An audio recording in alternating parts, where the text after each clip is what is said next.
सबने तोड़ के देखा है। ये जो 9.5 साल से सरकार चल रही है, ये इससे कोई एक वर्ग भी संतुष्ट नहीं। कोई काम इनके कोई अगर अच्छा कार्य किए थे तो मैं जरूर इनकी प्रशंसा करता। कोई उनके खाते में कोई उपलब्धि नहीं है। जैसा अगर इन्होंने बताया, एक पोल मेट्रो का नहीं लगाया 9.5 साल में, 1 इंच रेलवे लाइन नहीं बनाने का काम किया और 1 यूनिट बिजली नहीं बनाई, एक बड़ी यूनिवर्सिटी नहीं बनाई, एक बड़ा मेडिकल कॉलेज नहीं बनाया, एक भी नहीं बनाया। हमने सब जगह ही किया। आपका मेरे को याद है जब मेरे दलाल साहब ने यहां मेरे को बुलाया था, इन्होंने पहली बात ये कही थी कि पलवल को जिला बनाओ, और वहीं हमने कह दिया था, दलाल साहब ने कहा तो एक जिला बनेगा। फिर जिला बन गया तो कहने लगे भाई सबसे खूबसूरत ये जिले का सेक्रेटरिएट होना चाहिए, बढ़िया होना चाहिए। इसमें भी कोई तो राय नहीं, सारे हरियाणा में घूमो, जितने नए जिले बने सबसे बढ़िया सेक्रेटरिएट आप कि 2022 तक हम किसान की आमदनी दोगुनी कर देंगे, वायदा था इनका। अब है 2024, तो भाई आमदनी तो दुगनी नहीं हुई किसान की, अब होगी? आप बताओ, होगी क्या दुगनी आमदनी? आमदनी तो दुगनी नहीं हुई, लेकिन लागत कई गुना बढ़ गई। देखो 2014 में डीजल का क्या भाव था, खाद का क्या भाव था, कीटनाशक दवाइयों क्या भाव था? कोई टैक्स नहीं था हरियाणा में इस चीज पे किसान को, और डीजल पे वैट 9% था तो इन्होंने आज 18% कर दिया। जहां से कहां पहुंच गए, लागत तो कई गुना बढ़ा दी, आमदनी का था। अब कह रहे, आज अखबार में पढ़ रहा था कि हम सारी फसलों के एमएसपी देंगे, मुख्यमंत्री ने कहा। अरे क्या झूठ बोलते हो भाई, पीछे 14 फसलों का कहा था हमने, कभी कुछ कहा। मैं पूरे हरियाणा में घूमता हूं, कब सबको एमएसपी मिली? परेशानी के सिवाय कोई काम नहीं। मेरी फसल मेरा गौरव एक पोर्टल चला दिया, किसान अपनी फसल निकाले, खेत में बैठा है, ऊपर राम बरसन में उड़ा है, और वो देखे मेरा नंबर आया कि नहीं आया, एक दिन राम बरस। कहां किसान की बात? हाँ, तुम्हारा एक है, मैं उसकी प्रशंसा करूंगा। कल ही बयान दें कि हम सबको एमएसपी देंगे और एमएसपी की कानूनी गारंटी देंगे, ताकि जो कम दे तो मुकदमे में अंदर करा सके। जब तो फायदा है, झूठे हुए आश्वासन देने का फायदा? कांग्रेस ने फैसला कर रखा है, कांग्रेस की जितनी केंद्र सरकार आएगी, लीगल गारंटी, कानूनी गारंटी दी जाएगी किसान को। ये किसान की सदा विरोधी रही है ये पार्टी। तो आपके सामने इसी प्रकार गरीब आदमी है, राजस्थान में हमारी सरकार थी, गरीब आदमी के इलाज के लिए एक स्कीम बनाई, 25 लाख रुपए तक का इलाज फ्री कराते थे, वहां सरकार वहन करती थी। वही स्कीम हम यहाँ लागू करेंगे। और खेल और खिलाड़ियों के लिए कोई नीति, पदक लाओ पद पाओ, ये लागू करेंगे, ताकि फिर से हम हरियाणा नंबर 1 हरियाणा बना सके। ये मैं कह रहा हूं। अब दलाल साहब ने कहा कि भाई पलवल जिले की 3 सीट कांग्रेस को देंगे। एक बात है, एक बात आप मान लो, एक बात मैं मान लेता हूं। तुम तो दलाल साहब के अंदर ये बात मान लो, 3 की 3 सीट ला दो। मैं क्या करूंगा आपके लिए? हम क्या करेंगे? हम आपकी सरकार बना देंगे भाई, मंजूर है। और जब पलवल जहां से हमारी पार्टी का अध्यक्ष हो, जहां कर्ण सिंह दलाल हो, कांग्रेस की सरकार बनेगी, तो उसमें ज्यादा से ज्यादा साझेदारी पलवल जिले की होगी। ये प्रमुख जिला हमारा, दलाल साहब भी होंगे, उदय भान जी भी होंगे, सब हमारे साथी है, पूरा काम होगा। दलाल साहब, जो आपने कहा कि पूरा ख्याल रखना है, भाई मैं तो वैसे ही रखना पड़ा, आपका भी ख्याल रखूंगा, पलवल जिले का भी ख्याल रखूंगा, मैं तो रिश्तेदारी भी है? तो पूरा पलवल की, क्योंकि पलवल एक ऐतिहासिक जगह है। अगर आज देश की आजादी की लड़ाई के इतिहास में किसी शहर का सुनहरी लफ्जों से नाम लिखा हुआ है तो वो पलवल का है, क्योंकि आजादी की लड़ाई के लिए जब सबसे पहली बार महात्मा गांधी जेल में गए तो पलवल स्टेशन से उतारे गए थे। और मैं एक स्वतंत्रता सेनानी परिवार का बेटा हूं, आपको कह के जा रहा हूं, जो पलवल का नाम है आजादी के इतिहास में, उसका मान सम्मान करेंगे। जिन साथियों ने हाथ पगड़ी बनाई है, किसी ने लोही दी है, उनका जब मैं अध्यक्ष था तो ये जिले के अध्यक्ष थे, आज मैं सीएलपी का नेता हूं तो ये प्रधान है पूरे प्रदेश के। तो ये साथी हमारे इतने मजबूत हैं। इसराइल के पिताजी जलील खान साहब, हर्ष कुमार जी, इनका पूरा सहयोग रहा, तो पलवल जिले का पूरा सहयोग मेरे को मिलता रहा और उस सहयोग की वजह से मौका मिला पूरी प्रदेश की सेवा की। अब सवाल ये का है, आज एक निवेदन करने आए हैं आपसे कि भाई ये जो बताए हैं कि सरकार ने तो कुछ किया नहीं और हमने क्या किया, घर घर आपको ये बात बतानी, इनकी विफलताएं और हमारी उपलब्धियां। 10 साल में जब 2014 में हमने सरकार छोड़ी तो उस समय हरियाणा प्रति व्यक्ति आय में, प्रति व्यक्ति निवेश में, कानून व्यवस्था में, नौकरी देने में, खेल और खिलाड़ियों में पूरे हिंदुस्तान में नंबर 1 प्रदेश था। आज 9.5 साल 10 साल के बाद इस चीज में नंबर 1 है हरियाणा। और नंबर 1 है बेरोजगारी में, महंगाई में, अपराध में। और खिलाड़ियों को तो आप देख ले, जो हमारी पहलवान बेटियां जिन्होंने हमारा नाम दुनिया में कमाया, उनके साथ क्या व्यवहार हुआ जंतर मंतर पर, आज तक भी उनको न्याय नहीं मिला। तो किया क्या है सरकार ने? आज कोई भी सुरक्षित नहीं है प्रदेश में। जैसे बताया आपको, ये सेंट्रल गवर्नमेंट की एजेंसी है सोशल प्रोग्रेसिव इंडेक्स, उसने हरियाणा को असुरक्षित बता रखा है। तो जब ये स्थिति है, ना हम सुरक्षित हैं, ना हमारा विकास हो रहा है, तो कोई सरकार का क्या काम है? बनते ही कहा इन्होंने कि हम हर जिले में मेडिकल कॉलेज बनाएंगे। भाई पलवल में बना मेडिकल कॉलेज? कोई नाम और कोई काम? सारे बैठे हुए, या तो सारी पार्टियों से भी आए हैं रह रह के, वही बता दें कोई भाई 9.5 साल में कोई काम हुआ है पलवल में? तो फिर तो ये बात मैं समझता हूँ, सब समझते हैं। लेकिन एक बात है, जब आप जाओगे कांग्रेस की वोट मांगने के लिए तो लोग ये तो कहेंगे भाई ठीक है, इनने तो भट्ठा उठा दिया हरियाणा का, लेकिन कांग्रेस की सरकार आ गई तो तुम क्या करोगे, पूछेंगे आपसे। तो भाई हमारा घोषणा पत्र तैयार हो रहा है, लेकिन 5-7 फैसले हम मुख्य कर चुके हैं। उनको मैं कह के जा रहा हूं, जो कहते हैं वो करते हैं। हम क्या करेंगे? हमारी सरकार आई कांग्रेस पार्टी की, तो पहला काम करेंगे, हम अपने बुजुर्गों की पेंशन 6,000 रुपये महीने करेंगे। और जो गरीब आदमी की जो महंगाई बढ़ रही है, उसमें बिजली का बड़ा भारी वो है, महंगी हो रही है, 300 यूनिट बिजली माफ करेंगे।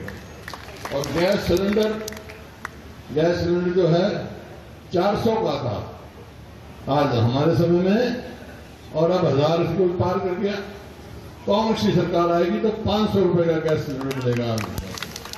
और इसी प्रकार से 100 गज के प्लॉट 4 लाख के करीब होते दे दिए थे, 3 लाख जीवित कर रखे थे, लेकिन उन्होंने स्कीम बंद कर दी। तो कांग्रेस की सरकार आते ही वो स्कीम फिर शुरू करेगी, गरीब को, शेड्यूल कास्ट को, बैकवर्ड कास्ट को 100 गज के प्लॉट देगी और साथ के साथ 2-2 कमरे का मकान भी बना के देंगे गरीब आदमी के लिए। और जो हमारे युवाओं के साथ, उनके भविष्य के साथ खिलवाड़ हो रहा है, जो इन्होंने बना रखा है कौशल रोजगार निगम बनाया है। उसका क्या काम है? जैसे अध्यक्ष जी ने बताया, ना तो रिजर्वेशन है उसमें, ना पक्की नौकरी है, ना पेंशन है, कुछ भी नहीं, तनख्वाह आदमी से कम, क्या भ्रष्टाचार का अड्डा खोल रखा है। ना उसकी कोई मेरिट है, कोई मेरिट नहीं है, जिसने मर्जी करते उठा गए। तो उसका नतीजा ये हुआ कि आज हरियाणा में 2 लाख पक्की नौकरी खाली पड़े। पक्की नौकरी नहीं दी, ठेकेदारी दे रहे हैं। हमने ठेकेदारी सिस्टम खत्म किया कि सरकार खुद ठेकेदार बन गई। हमारे युवाओं को ठेके पे इजराइल में लड़ाई में भेजो रही है, आपने देखा होगा, पढ़ा होगा। तो ये है, तो भाई हमारी कांग्रेस की सरकार आएगी तो 2 लाख बच्चों को पक्की नौकरी देंगे, हम सरकारी नौकरी देंगे ताकि हम नौकरी मिले। जैसे दलाल साहब ने कहा भाई खास ख्याल रखना है, यहाँ पहले भी जब मौका मिला पूरी नौकरियां दी हमने, आगे भी देंगे। इसी प्रकार से किसान की बात, करण सिंह दलाल यहाँ से है, तो इनकी वरिष्ठ साथी है। पलवल को तो हम प्रमुख जिला हमारा, पूरी भागीदारी देंगे और फरीदाबाद से पलवल मेट्रो हम लेके आए। पूर्व मंत्री हर्ष कुमार भी शामिल है, कितनी मजबूत होगी कांग्रेस आने वाले समय में? बहुत फायदा हुआ है, उनका स्वागत किया हमने, एक मजबूत साथी हमारे। और क्या कहना चाहोगे, किस तरह से आगे करने के लिए सरकार बनेगी हरियाणा में? रुको आराम से। 36 बिरादरी बल बना चुके हैं कि आने वाले चुनाव में हरियाणा में सरकार कांग्रेस की बनाएंगे।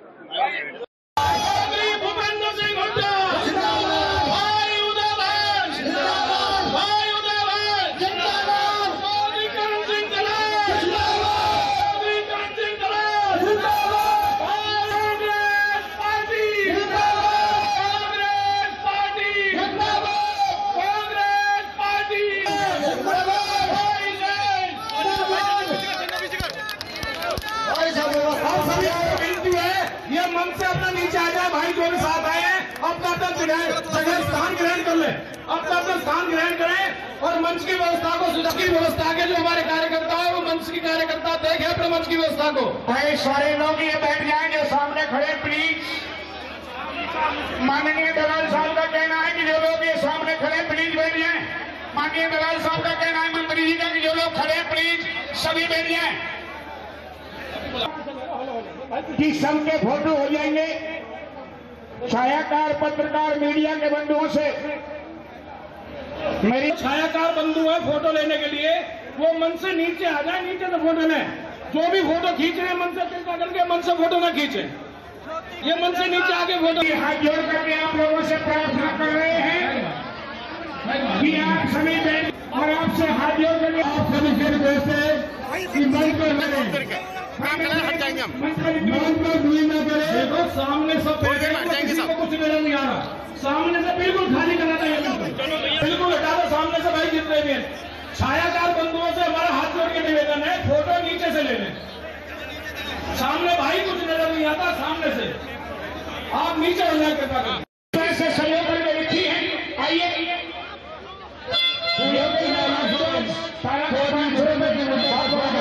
बहुत बहुत स्वागत, हार्दिक अभिनंदन। जोरदार तालियों से, तालियों की गड़गड़ाहट में कमी नहीं आएंगे। हमारे बीच में हमारे पूर्व एक मिनट दोस्त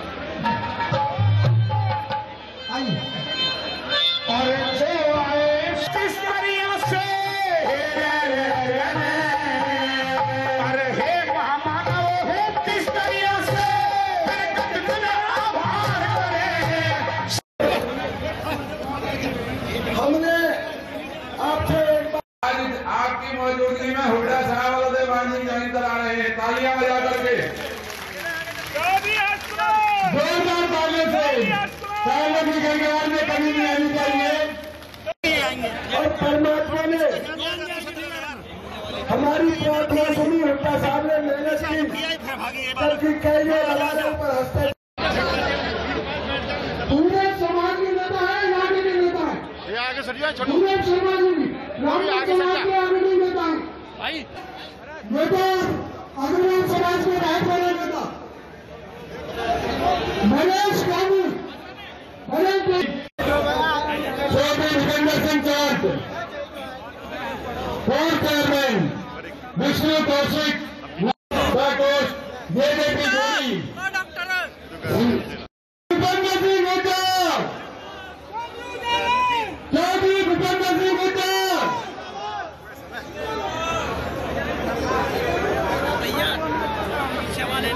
अपने टीम के साथ आए और नेता जी का स्वागत करें। दे दो जल्दी दे दो। शराबा एसोसिएशन से राजेंद्र जैन प्रधान जी गुप्ता जी का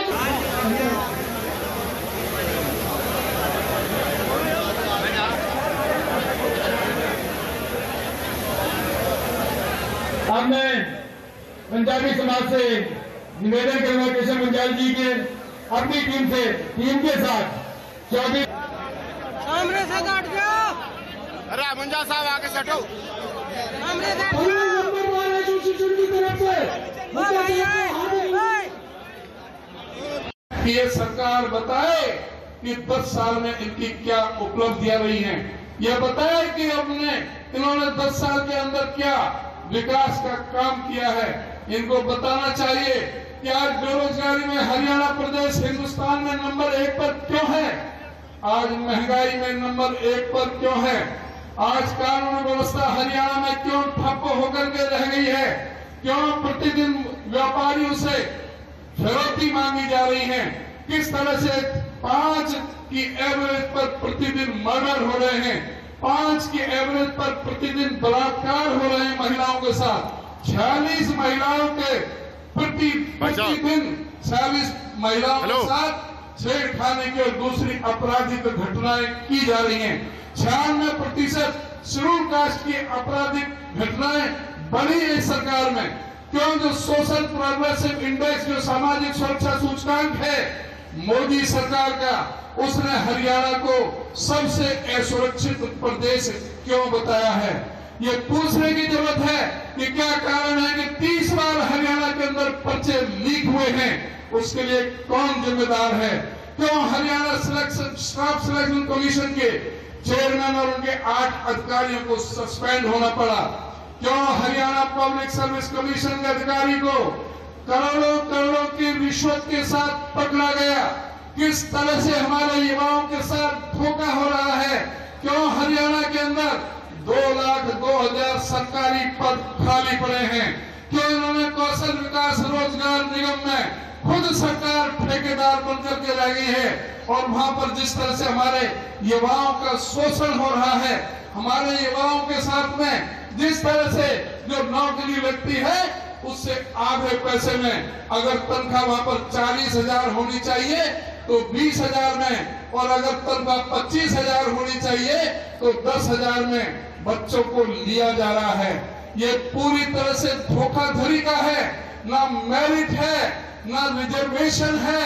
किसी तरह से जिसको पर्ची दे देते हैं इनके आरएसएस के बीजेपी के लोग, उसको कौशल विकास रोजगार निगम की नौकरी दे दी जाती है। ये सरकार ठेकेदार बन के रह गई है। इस ठेकेदारी को खत्म करने की आवश्यकता है। पूरे प्रदेश में शिक्षा का और स्वास्थ्य का बंटाधार होकर के रह गया है। आज अमित शाह महेंद्रगढ़ में आकर के कहते हैं कि महेंद्रगढ़ में आकर के कहते हैं कि मैं बनिया का बेटा हूं, मैं आने पाई का हिसाब लेकर के आया हूं। चौधरी भूपेंद्र सिंह हुड्डा ये बताएं कि उनके 10 साल के काम क्या हैं।